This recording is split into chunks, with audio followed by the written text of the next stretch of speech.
G'day everyone. Today we've got a bit of a fun one with some wood chopping. So use Pippi.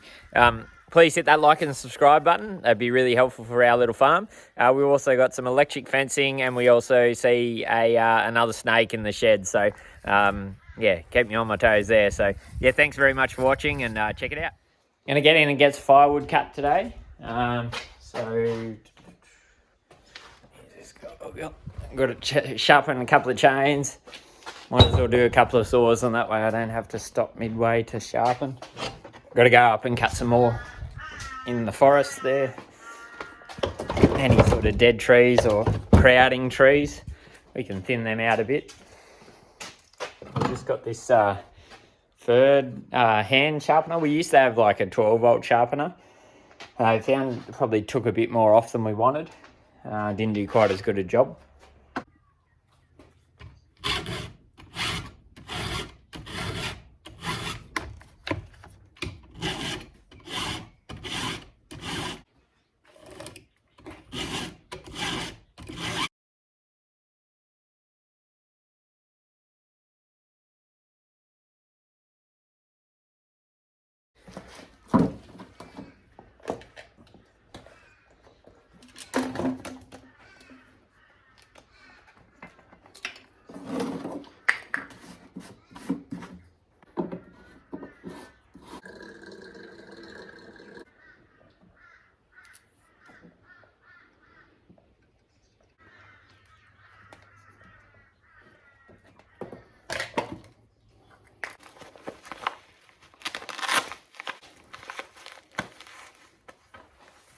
We always wear these helmets with the face shield.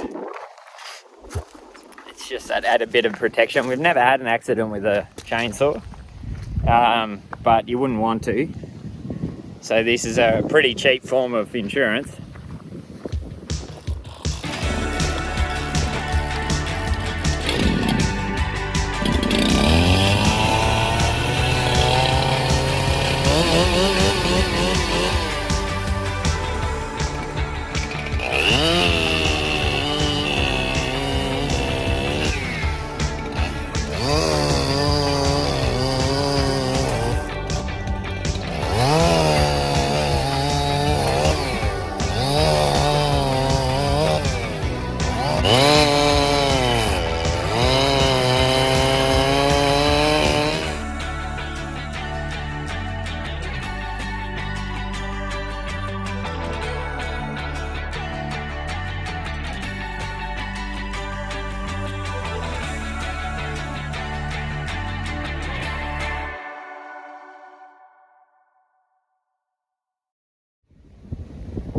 All right, first lot done. I'll give this area a bit of a rake, and then we'll go and get, I'll go and drag a couple of logs down on the weekend, and kids and Lauren, we usually have a campfire and a bit of a billy set up when we're doing firewood.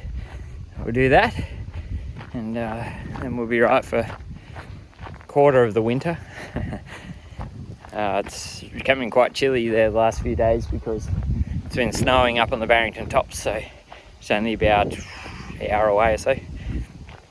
So we get the southerly come down the valley, and it gets rather chilly. It's not too bad when the wind's not blowing.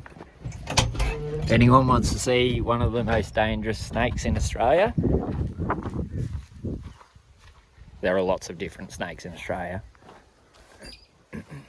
See if I can sneak up on him.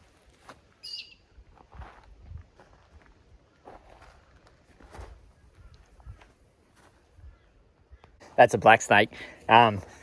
When I say one of the most deadly, they're poisonous, so you probably want to go to the hospital. But the brown snakes are the ones you really got to watch. The black snakes, generally, what I've heard is they eat the baby brown snakes, so we don't mind having them around. He was just sunning himself over here. They're not aggressive. If you stand still and don't move, they won't feel your vibrations and they won't be able to see you. Yeah, so pretty much we come across over a dozen snakes every year, every summer around the farm, and at least a dozen, I'd say. And none of our family's ever been bitten by a snake. So in 5 generations, no one's been bitten by a snake. So that just shows how non-aggressive snakes really are, unless you probably, if you trod on their tail or something, or tried to pick them up and throw them around or something, they probably try and bite you, but really they just want to get away from us. So I dodged the snake, and just got this bale of older loosened hay.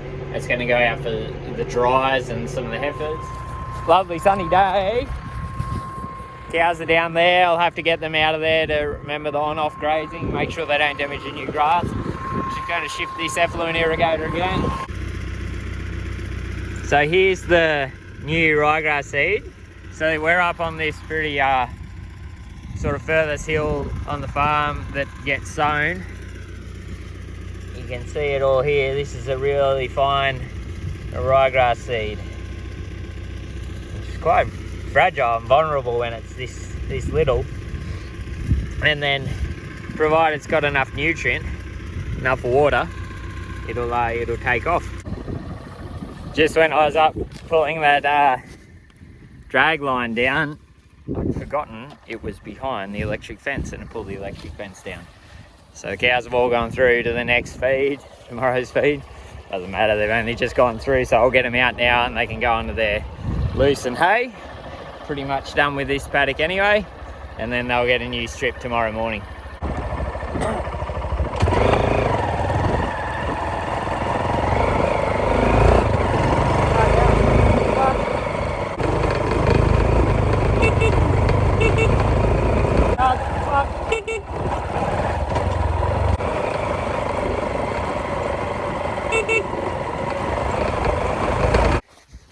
Bit of untangling to happen.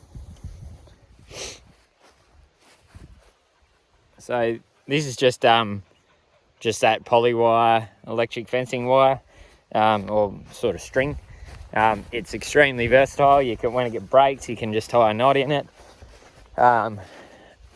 Very easy to use, and it stops a whole herd of cows, providing it has power to it, electric fence power to it. Now the power is human and animal friendly, so we can touch it and not get affected, except it's not very pleasant. And same with the cows, they can touch it and give them a zap, and it tells them not to go through the fence. I get zapped regularly and it's not fun, no matter how many times it happens.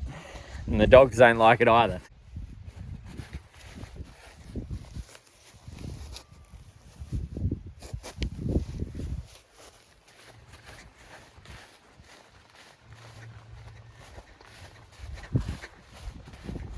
Walk back up the other end. So electric fencing allows us to be very flexible on where we put the cows.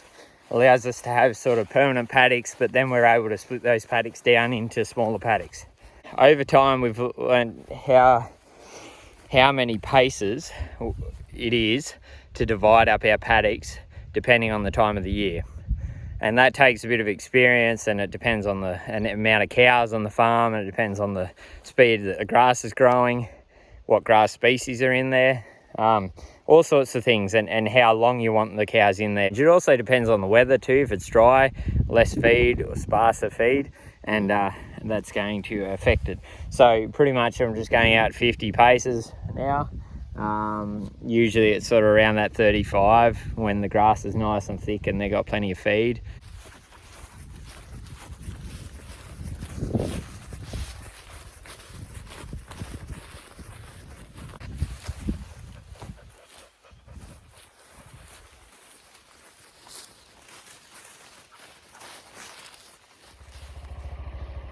And this is all that keeps them in. Green, don't touch.